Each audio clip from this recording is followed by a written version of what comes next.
Y eso que dentro de la bolsa mexicana, en el índice, en el IPC, no están las fibras, que son un tipo de empresa que se beneficia cuando las tasas están disminuyendo y que van a ser de esos de esas empresas que se van a beneficiar cuando el nearshoring se materialice.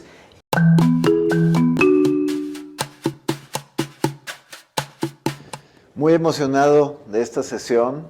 Espero que haya mucha gente escuchando porque verdaderamente creo que es una gran oportunidad tenerte aquí, Doc. Estoy esta sesión con el doctor Enrique Covarrubias, Chief Economist del Grupo Actinver, además un buen amigo, en donde hemos discutido muchas veces de temas financieros, económicos, sociales y de otros, porque bueno, es verdaderamente una mente privilegiada y es muy interesante poder tener una sesión que podamos grabar para todo el mundo contigo, Doc. Gracias por venir.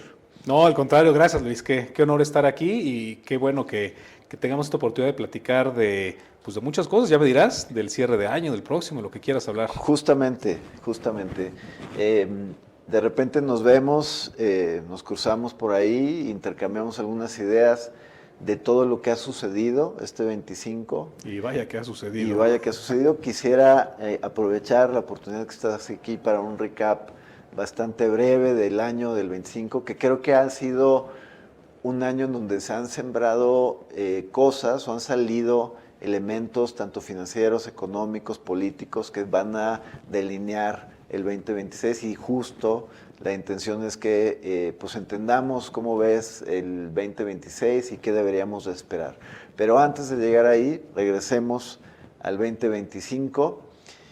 Sí, año muy complicado y para esto me gustaría tratar de agruparlo en tres pistas, ¿no? La primera pista, pues el tema macroeconómico, financiero, los mercados, vimos muchas cosas muy interesantes en los mercados. Así es. El segundo cajón o la segunda pista, la reconfiguración que hemos visto geoeconómica, que ha sido también un tema muy interesante y muy dinámico este año, entender un poco tus perspectivas. Y por último, elementos que han hecho esto como temas políticos, temas energéticos y pues alguna agenda climática que ha estado también ahí en las mentes de muchos inversionistas y jugadores globales, ¿no? Entonces, en esos tres cajones empezamos revisando este 2025.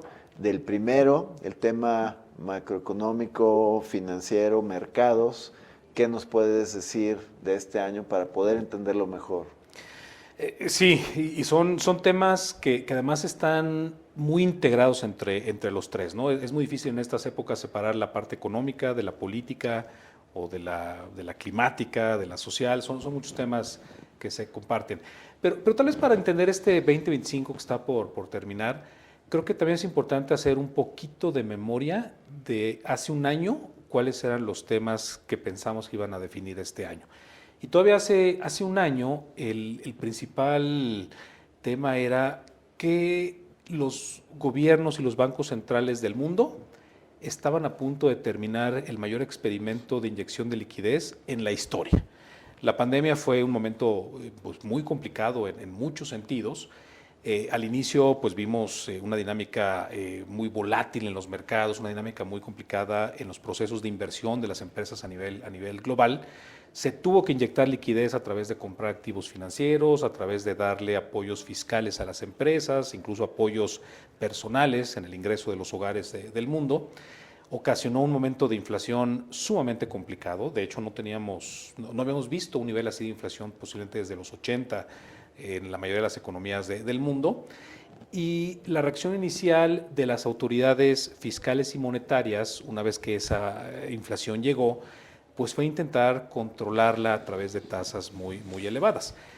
Por darte algunos números, la inflación en Estados Unidos incluso llegó arriba del 9%. Parece imposible pensar en un país como Estados Unidos con la inflación arriba de ese nivel.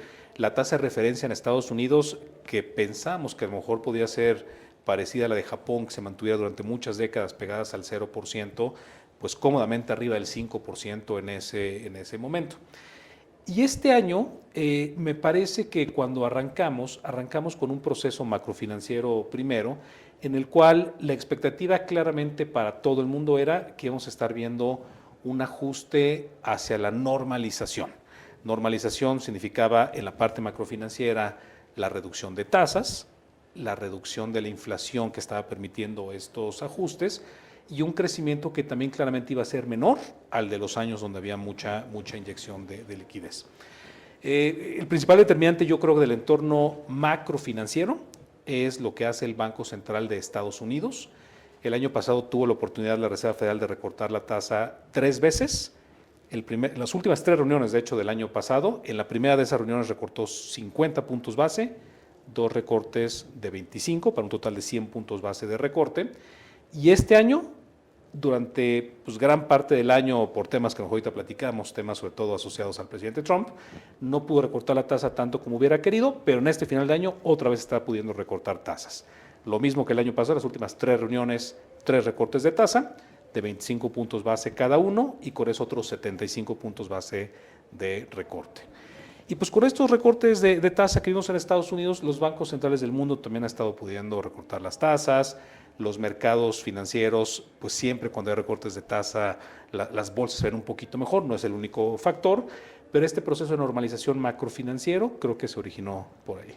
Comentando esto, la bajada de tasas y de la inflación, sí, mencionabas justo que era uno de los factores que también había afectado el mercado, pero este año vimos máximos históricos y comportamientos extraordinarios en emisoras, en acciones para inversionistas, pues en todos los sentidos. ¿Qué nos puedes comentar de esto, doctor, para entender más el mercado de acciones este año?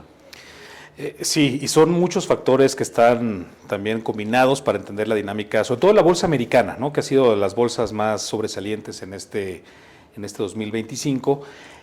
Uno de los principales factores ha sido que conforme la gente comenzó a buscar mejores ideas de inversión, cuando la tasa libre de riesgo, por llamarlo de alguna manera, tasa de los bonos de corto plazo en Estados Unidos estaban pagando menos, la gente comenzó a trasladarse a otro tipo de activos financieros. Y el estándar internacional para poder invertir es la bolsa americana, medida a través del índice, el Standard & Poor's 500 o el S&P, ¿no?, de manera corta. Y es un índice que claramente tuvo esta tendencia positiva por estos flujos que estuvieron llegando. Yo creo que también es importante recordar que la bolsa americana no es una bolsa que refleja a la economía americana.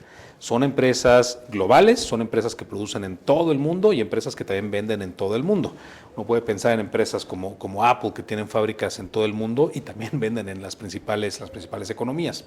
Entonces, es una bolsa que comenzó con una expectativa no muy favorable este año, claramente una expectativa positiva, pero no los rendimientos que hemos visto, que ahorita te cuento algunos de esos números, pero tuvo un momento de incertidumbre muy grande a principios de año, cuando Trump sale con esta lista de aranceles que le quería poner a diferentes economías del mundo, y en ese momento el mercado se preocupó demasiado y con razón, porque no solamente era un tema de aranceles, sino era un tema de una amenaza de que muchas de las cadenas de producción globales pudieran romperse durante este año.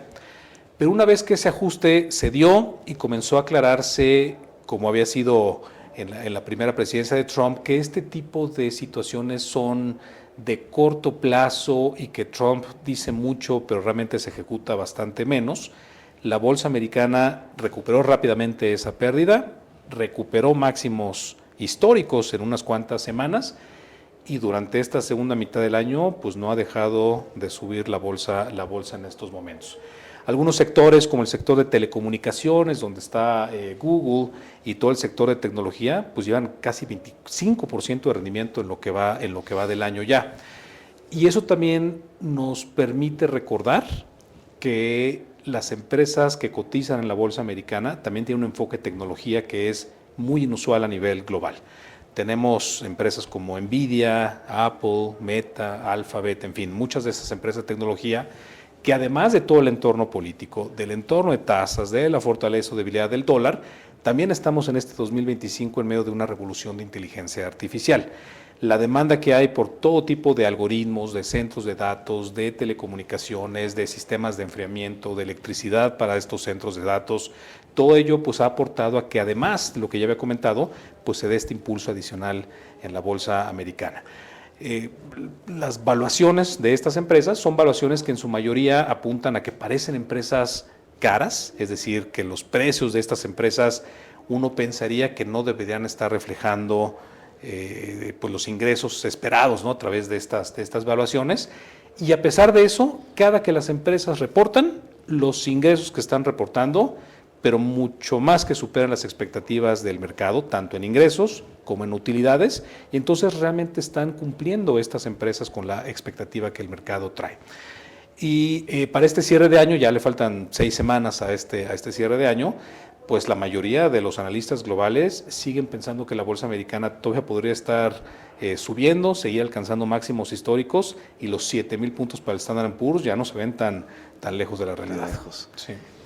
Tal cual como comentas, después de Liberation Day, que fue este anuncio de aranceles, Sí.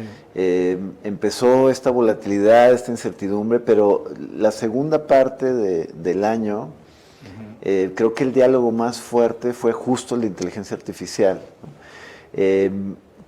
Lo que dices, ¿no? Números impresionantes, evaluaciones, Nvidia, la empresa de más valor del mundo, ¿no? Le pegó ya los 5 trillions en inglés. Como decías, ¿no? Fue muy interesante atestiguar indicadores como un PU, el ratio de precio-utilidad, que de repente estaba en 200 y bajó a 50 por los resultados tan positivos, y ha continuado, ¿no? Y se ha platicado, como dices, pues de este fenómeno y de esta posibilidad sospechosa de estas valuaciones, ¿no? Creo que también en la segunda parte del año, pues desde el inicio quizás, pero muy acentuada en la segunda parte del año, el tema del dólar, ¿no? La depreciación del dólar, cómo juega el dólar, lo que hemos estado escuchando de pues, la tesis de reserva global, ¿cómo podemos entender más este fenómeno? Sí, y el rol del dólar, la fortaleza del dólar, creo que es uno de los grandes ingredientes de este 2025, porque hemos comenzado a ver, conforme el entorno geopolítico se ha complicado, que muchos gobiernos, sobre todo de países emergentes, pues se han cuestionado si las reservas que deben tener deberían estar tan cargadas al dólar americano. Es la moneda más segura en muchos sentidos, y en caso de un momento muy complicado de riesgo macrofinanciero o geopolítico, pues es la divisa que en general las empresas, los gobiernos y las personas del mundo quisieran tener. Pero el entorno geopolítico, sobre todo entre Estados Unidos y China, pero también entre Estados Unidos y muchas otras economías como Rusia mismo, pues ha hecho que estas otras economías emergentes se cuestionen si podría haber algún tipo de bloqueo para que puedan entrar y salir divisas tan libremente, y con eso ha comenzado un proceso de diversificación. Es difícil ver al dólar que vaya a perder esta fuerza o este potencial que tiene seguir siendo una moneda de reserva, porque es una moneda que viene acompañada de mucha liquidez. El gobierno de Estados Unidos es un gobierno que emite mucha deuda, entonces la mayoría de las empresas no quieren tener el dinero líquido, lo quieren tener invertido en bonos, en treasuries, para poder generar rendimientos, y es difícil encontrar un comparable al dólar. Pero si no es el dólar, tampoco es tan evidente cuáles son las alternativas a esta divisa de reserva. El euro es una posibilidad claramente, y la mayoría de los bancos centrales en sus reservas tienen un componente elevado de euros, pero el otro gran componente es el oro, y el oro es un activo que se puede comprar y vender libremente. Hemos visto que el oro, no solamente por los riesgos geopolíticos, sino por esta necesidad de acumular una reserva distinta, pues ha hecho que el precio del oro también haya alcanzado máximos históricos en esta ocasión. El libro de texto de macroeconomía te diría que el entorno actual de un crecimiento estable, de una inflación estable y de tasas de referencia que están disminuyendo los principales bancos centrales, uno no debería pensar en el oro como un activo que estuviese subiendo en valor como lo ha hecho este año. Y en realidad el oro no solamente alcanzó ya los $4,000 por onza, sino que la expectativa que tienen la mayoría de los analistas que están especializados en materias primas apuntan a que podría llegar a los 5,000 hacia mediados del próximo año, ¿no? Entonces todavía un incremento importante en este activo. Ahora, me parece que el dólar seguirá siendo pues influenciado por estos factores geopolíticos que estoy comentando, pero no solamente son esos, también está el tema fiscal en Estados Unidos. Es un tema fiscal que conforme el gobierno de Estados Unidos sigue emitiendo esta deuda, y esta deuda se está haciendo en un momento en el cual las tasas están disminuyendo, pero siguen estando en niveles relativamente elevados en comparación con los últimos 20 años, pues ha hecho que el pago que el gobierno de Estados Unidos tiene que hacer por su deuda ha comenzado a poner nervioso a los inversionistas globales.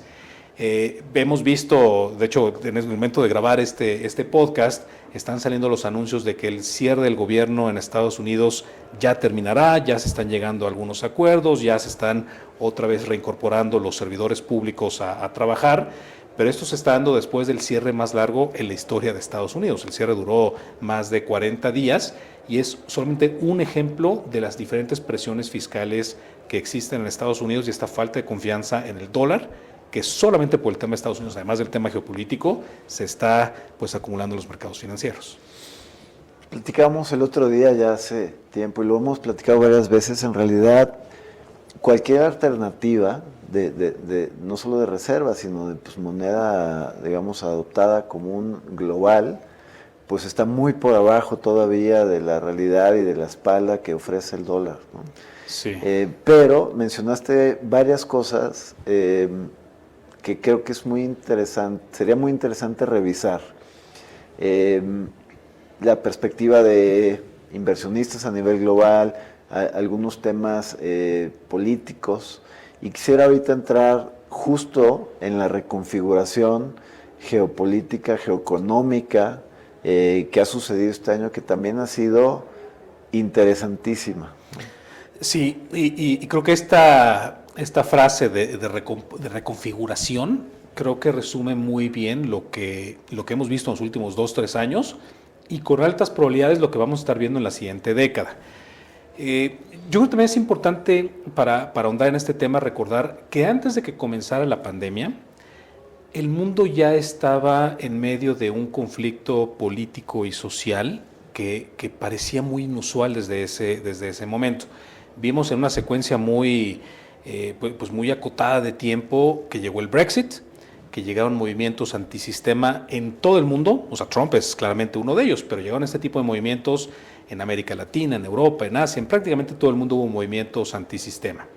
Y algo ya se estaba reconfigurando socialmente desde ese momento. La pandemia tal vez puso en pausa estas situaciones, pero en el proceso de normalización económica también se está dando una normalización social.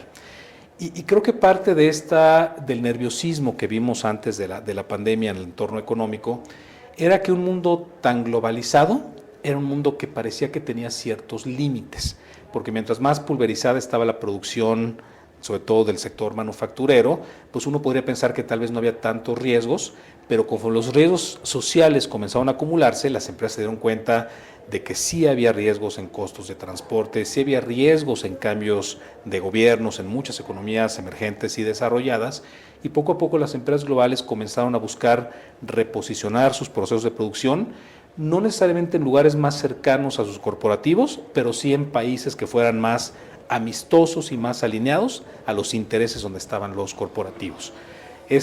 Comenzaron a aparecer palabras nuevas en el diccionario económico, palabras como nearshoring, pero no solamente el nearshoring, era el onshoring y el friendshoring, y era todo tipo de shorings que ayudaban a explicar esta idea de una reconfiguración global.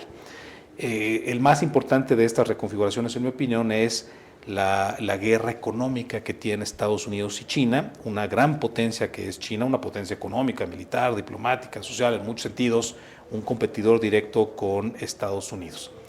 Ahora, la inversión sí está regresando a Estados Unidos, sí se está viendo que las empresas americanas están reinvirtiendo en Estados Unidos, pero no pueden tener todos los procesos en Estados Unidos, por muchas razones, pero una de ellas es que si de algo carece la economía de Estados Unidos en este momento, es de un exceso de mano de obra. Está muy apretado el mercado laboral, más o menos está balanceado las vacantes que anuncian las empresas con los trabajadores que están dispuestos a tomarlas, y mientras más inversión se realiza en Estados Unidos, pues más necesidad habrá de replantearse si algunos de estos procesos podrían hacerse en otros lugares del mundo. Y ahí es donde aparece México.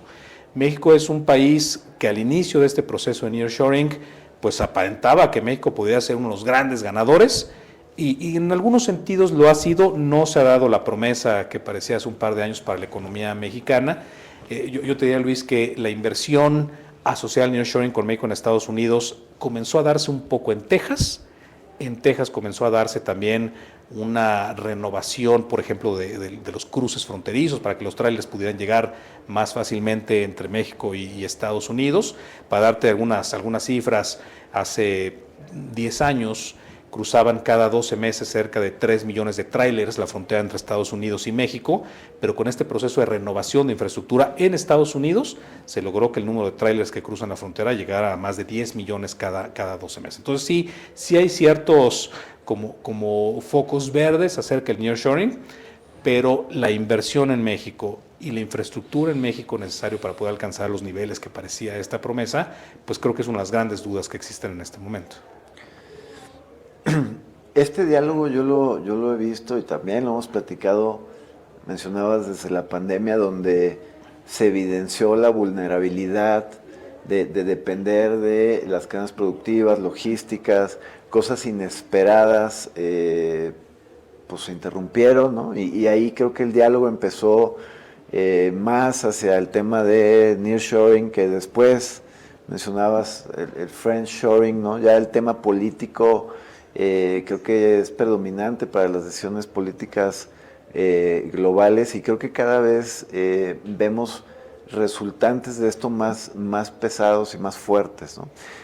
Para terminar de hablar del 2025, que pudiéramos seguir hablando un buen rato porque hay tantas cosas tan interesantes, yo quisiera preguntarte de dos factores que creo que son protagónicos también en este año. Mencionabas el caso de China, pero también China ha tenido sus propios casos, sus propios retos internos, ¿no? Y pues la implicación que ha tenido esto en general, el tema también pues ya del contexto de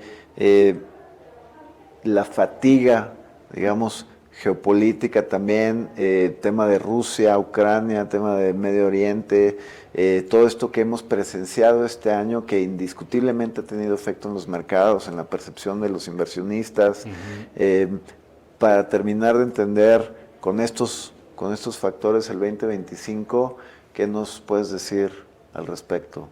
Sí, y esa frase que usaste de fatiga geopolítica creo que define muy bien este contexto, porque no es que no existan conflictos. Algunos se están poco a poco resolviendo, sobre todo el Medio Oriente se ve mucho más favorable en este momento que hace un año, pero el conflicto de Rusia y Ucrania continúa y no parece tener fin. El conflicto económico, no militar, pero el conflicto económico entre Estados Unidos y China también claramente se permea. Ahora, China, como este segundo gran ingrediente de la economía global, yo creo que también es importante pues recordar que hace 10 años la economía china crecía a dobles dígitos, y cuando una economía está en esa fase del ciclo tan favorable, es más sencillo implementar cambios radicales, tanto internos como externos, pero la expectativa de crecimiento para este año y para los siguientes años de China ya no está a dobles dígitos, más se parece más al entre 4 y 5% en pronósticos, que los dobles dígitos que nos acostumbró esa economía durante muchas décadas. Está en este momento el gobierno de China preparando su plan. No es el plan de 5 años que es el típico, se va a presentar el próximo año un plan que es de mayor plazo, mucho más ambicioso, que es un plan de 15 años. Y gran parte de este plan creo que va a estar hablando del sector de manufactura, de inteligencia artificial y de muchas de los derivados de esta innovación que ha tenido China, que va desde biotecnología hasta telecomunicaciones, y que creo yo que lo puede seguir posicionando en lugares nuevos, en lugares avanzados. ¿Cuál es el riesgo para China? Además del crecimiento bajo que yo estaba comentando, que también China es una economía que llegó a este momento sumamente apalancado. En los últimos años hemos visto a sus bancos que se han metido pues en ciertos problemas, incluso hasta de riesgo sistémico. Hemos visto que las empresas de construcción y en general de real estate pues han estado muy comprometidos en los últimos trimestres también, y que este proceso de desapalancamiento de China pues no se está dando en el momento geopolítico más favorable para ellos, pero es una realidad que van a tener también que estar ejecutando en los siguientes meses. Entonces vamos a cerrar este 2025 con un momento en el cual entre China y Estados Unidos están en un impasse en muchos sentidos. Creo yo que de las noticias favorables que están dando es que Trump sí viajó a Asia, sí llegaron a un acuerdo entre Estados Unidos y China, pero es un acuerdo que habla de que los aranceles extras al 100% que se había anunciado no se van a dar de manera temporal, pero sí son aranceles claramente elevados para la economía de China en este momento. También se llegó a un acuerdo de que algunos semiconductores y en general componentes electrónicos que produce Estados Unidos se podrán exportar a China. No van a ser todos, los más poderosos de estos componentes seguirán utilizándose solamente en Estados Unidos, pero ciertos acuerdos y cierta normalización y una disminución de volatilidad, al menos a este cierre de año, ya parece que se está dando. ¿Por qué? Porque ambos países me parece que tienen que concentrarse en la siguiente fase del ciclo. En el caso de China, mejora el crecimiento. En el caso de Estados Unidos, otra vez ya hay elecciones intermedias el próximo año. Y este tipo de riesgos, yo creo que, aunque parece que en los siguientes meses van a mejorar ligeramente, pues es un proceso que claramente no es de unos cuantos meses, es de muchos años, de muchas décadas, y habrá que ver la evolución de esta pues, dicotomía que está viendo económicamente el mundo. Pues ahora sí, el 2026, y empezando como terminaste, Doc, ¿qué eventos o factores importantes ves el próximo año en términos políticos, empezando de lo político para ver la posible reconfiguración geopolítica y acabar un poco preguntándote cómo ves los mercados el próximo año? Al final, como inversionistas, pues es, digamos, la conclusión que queremos tener, qué hacer con nuestra inversión, con nuestro dinero el siguiente año. Entonces, mencionabas un evento muy importante porque al final, pues es un faro del comportamiento global, la economía y la política en Estados Unidos. ¿Cómo ves las elecciones del próximo año en Estados Unidos? ¿O qué otros factores ves políticos que pueden reconfigurar nuevamente o continuar esta tendencia de reconfiguración geoeconómica global? Sí, y es un año, cuando hablamos de política, que parece más de geopolítica que de política interna, pero incluso la política interna tiene varios eventos relevantes el próximo año. La elección intermedia en Estados Unidos es uno de esos grandes factores. Estados Unidos es un país sumamente polarizado, es de mucho interés obviamente para la economía mexicana lo que suceda en Estados Unidos. Acabamos de ver hace unos días unas elecciones, no son las intermedias, pero son algunas elecciones locales, estatales en Estados Unidos. Eran estados que de por sí estaban cargados del lado demócrata, pero me parece que sorprendió lo favorable que salió para el Partido Demócrata este resultado. No me parece que sea algo que vaya a cambiar radicalmente la expectativa política o económica de Estados Unidos en los siguientes años, porque de todos modos el cierre de gobierno nos recordó que esta polarización sucede incluso dentro de los mismos partidos políticos, y que esta polarización, si algo va a suceder en los siguientes años, me parece que va a aumentar este conflicto interno que tiene Estados Unidos. No es propiamente de elecciones, pero el plan de 15 años de crecimiento económico para China es algo que hay que estar claramente monitoreando. Y también elecciones pues siempre hay en todo tipo de países. Uno que creo que es relevante para México es la elección que vamos a ver en Brasil. Lula dice que se va a lanzar otra vez como candidato, y América Latina también está en un proceso de reconfiguración. Hemos visto en los últimos meses, desde Milei en Argentina, hemos visto a muchas economías sudamericanas intentando definir cuál es la estrategia de largo plazo, porque son economías que principalmente exportan materias primas, y el principal comprador de materias primas es China, no Estados Unidos, y es una elección, la de Brasil, que creo que también va a estar definiendo gran parte del modelo económico el próximo año. Ahora, si uno piensa en el crecimiento para el próximo año en Estados Unidos, en todo este contexto que estoy planteando, parece que este año va a crecer la economía americana cerca de un 1.8%. No es un año malo para Estados Unidos. 1.8 es un buen año para el tamaño de esa economía. Es más, en México quisiéramos en años buenos crecer 1.8%, pero comparado con los años pospandémicos que vimos crecimientos más pegados al 2,5%, pues se ve un crecimiento más acotado. El próximo año arranca con una expectativa similar, cerca de un 1.9% de crecimiento para Estados Unidos. ¿Qué factores económicos hay que estar monitoreando, en mi opinión? Uno de ellos es que claramente le importa mucho al crecimiento el nivel de la tasa de referencia. Cuando las tasas se reducen, las tasas de referencia se reducen, pues la gente tiene menos incentivo a ahorrar y más a gastar, pero también las empresas tienen más incentivo a pedir prestado cuando el costo del crédito disminuye. Y hemos visto mucha presión política en Estados Unidos para que el presidente Trump, por parte del presidente Trump, para cambiar los integrantes que votan en la Reserva Federal. Desde Jerome Powell, que de por sí ya termina su mandato, pero en general diferentes integrantes de la Junta de Gobierno de la Reserva Federal, hay presiones por parte de Trump para cambiar incluso de manera anticipada algunos de ellos, y aunque no se cambian, la presión para recortar las tasas de una manera importante están ahí. Entonces, hoy la tasa de referencia en Estados Unidos, estamos pensando que va a cerrar el año en 3,75. Pensamos que el próximo año todavía hay espacio para que esta tasa se reduzca a 3,25, 3.25%.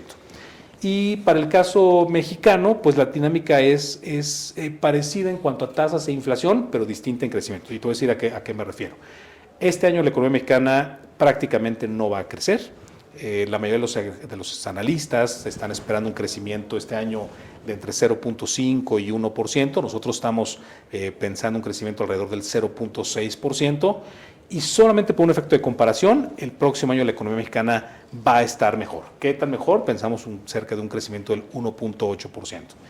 Banco de México, que este año va a dejar la tasa cercana al 7%. El próximo año pensamos que, al igual que la Reserva Federal, seguirá recortando la tasa a niveles cercanos al 6%, y con una inflación mexicana que parece que va a estar oscilando alrededor del 4% durante todo el próximo año, al igual que el cierre de este año más o menos. Hay un tema, sobre todo para los inversionistas, que hay que recordarles, y es que a principios del próximo año sí esperamos un rebote fuerte de la inflación en México. Como es normal para cualquier paquete económico, se aprobaron impuestos distintos, y son impuestos que el próximo año van a estar incrementando los precios, por un lado de bebidas azucaradas y de tabaco.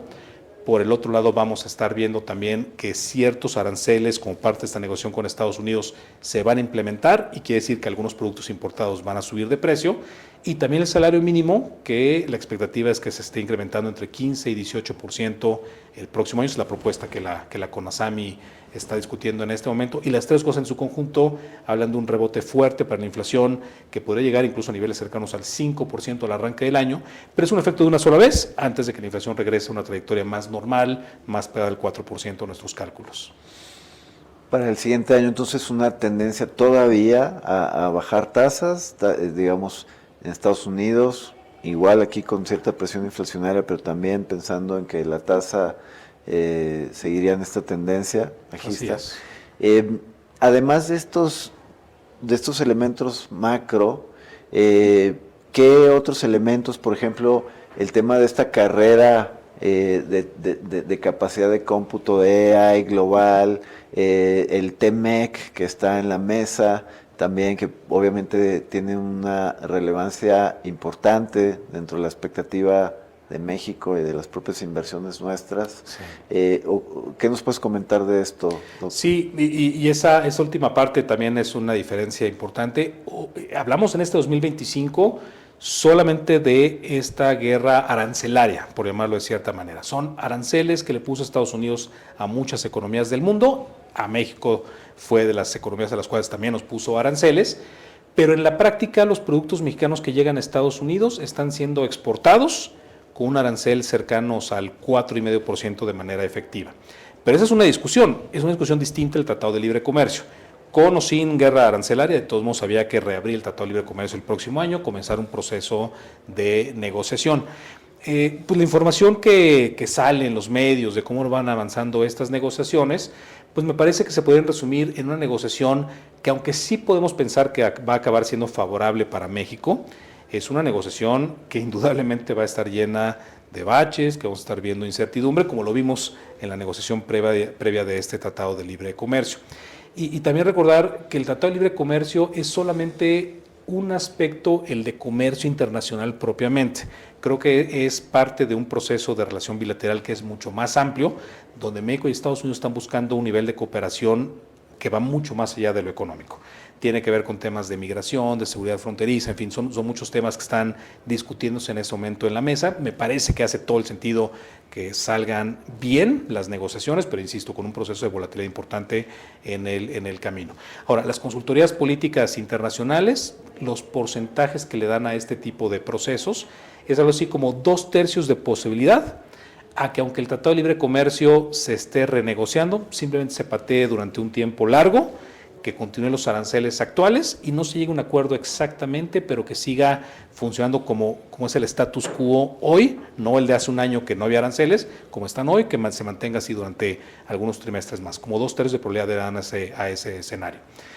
Creo que hay otros factores que no se están todavía aclarando. Uno de ellos es que posiblemente Estados Unidos le pida a México alguna especie como de aranceles como iguales, ¿no? Los que le pone Estados Unidos a países asiáticos, sobre todo a China, que México pudiera ser pues obligado o parte de la negociación que llegue a ese acuerdo, también de imponer ciertos aranceles a la importación de productos de China, y ese son el tipo de cosas que son difíciles de medir, difíciles de cuantificar en este momento. No queda tan claro qué tan fácil sea para la economía mexicana sustituir el producto chino y hacerlo de manera interna. Claramente no puede hacer todo, algunos puede ser que sí, algunos puede ser que no, pero el efecto neto pues simplemente hay que estar monitoreando los avisos, estar haciendo cálculos y pues poco a poco aguantar esta volatilidad en los mercados financieros.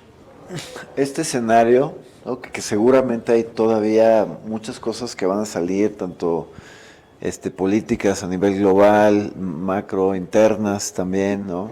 Tenemos cosas tan interesantes como lo que está sucediendo en Venezuela, en Bolivia, que también pues son ahí indicadores de pues un poco cómo está el escenario global en términos de política y de la visión de Estados Unidos sobre pues, lo que está sucediendo a nivel global.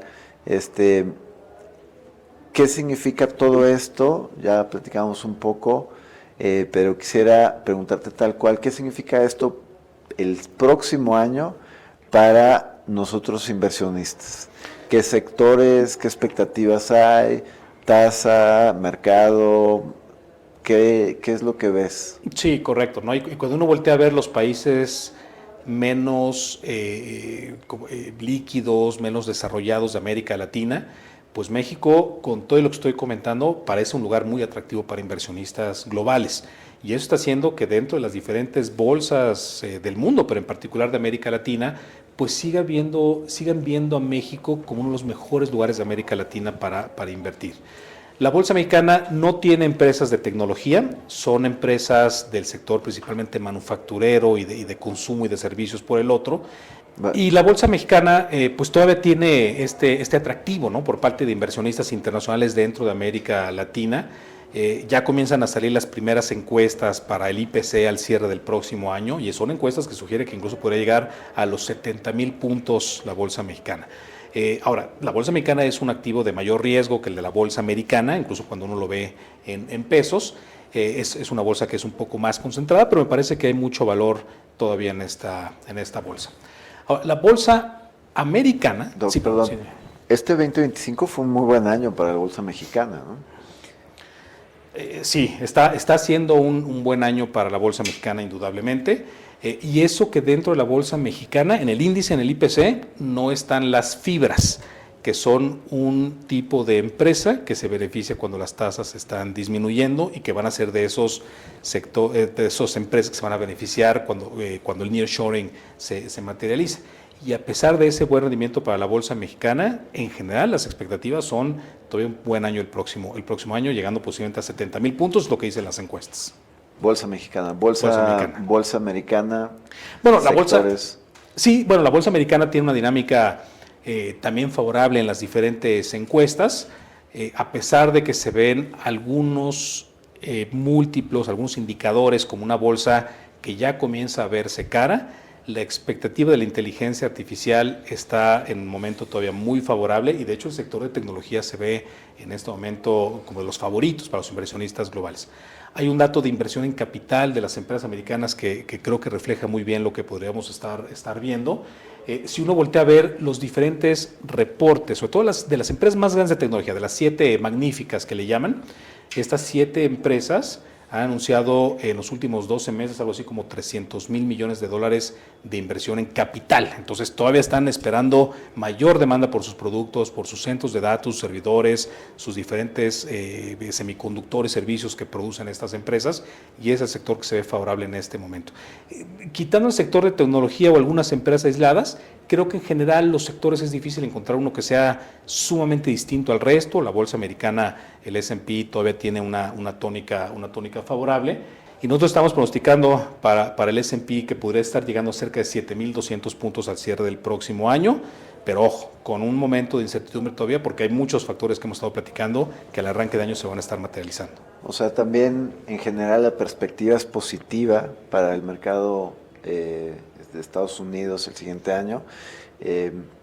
Creo que también de los retos importantes, lo comentábamos, es pues que se validen estas tesis de las empresas a través de sus múltiplos, de sus ganancias, ¿no? Y que comprueben la hipótesis, ¿no? Porque sí tenemos variaciones pues extremas, aún, sobre todo en empresas muy determinadas, ¿no? Sí. ¿Qué significa esto pues para en general el inversionista? Por ejemplo, las expectativas de, además de la bolsa, del dólar, por ejemplo, o de la inversión en pesos, o como decíamos, sectores, pues no sé si en Estados Unidos, pero en México. Sí, y para la mayoría de los inversionistas mexicanos, yo creo que hay 2 activos que uno tiene que decidir cuánto quiere invertir en uno y cuánto quiere invertir en otro para armar un portafolio relativamente óptimo. El primero de estos factores es la tasa de referencia que nuestro Banco de México determina.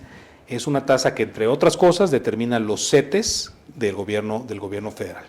Hace 2-3 años, cuando la tasa de referencia estaba arriba del 2%, pues la mayoría de los inversionistas se sentían muy cómodos sin tomar mayor riesgo financiero, porque llegamos a la tasa de referencia al 11.25%, CETES de corto plazo que pagaban incluso arriba de esos números, no había que hacer mucho más que invertir en CETES para tener rendimientos atractivos.